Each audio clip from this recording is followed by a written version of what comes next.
Anong boundaries, ma'am?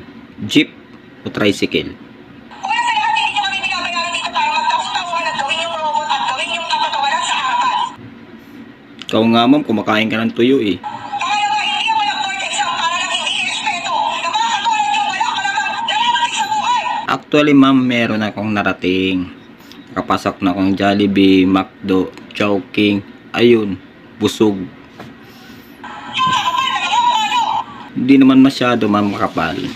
Slight lang, pero OA. Hindi nyo kaya buhay yung mga sarili nyo. Actually, ma'am, kung makita na ako sa FB Reels, kaka-cash out ko nga lang kahapon eh. Hindi kayo marunong rumispeto.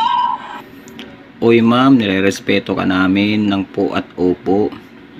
Kahit OA kayo eh. Mag-board exam din kayo para malaman nyo kung hanggang saan kayo. Baka hindi pa nga kayo pumasay sa ugali yung ganyan. Hindi na baling hindi pumasa, at least pasado sa puso niya. Hindi na nga kayo matalino eh. Sama pa ng ugali. Kayo yung masamang ugali, ma'am. Kasi ba't kailangan mo pa kasing i-live eh? Para lang pagalitan mo kami. Pwede mo kaming kausapin eh. Wala kayong mararating. Ako na nagsasabi sa inyo. Wala kayong lugar sa mundo. Ah, talaga, ma'am. Ganda mo.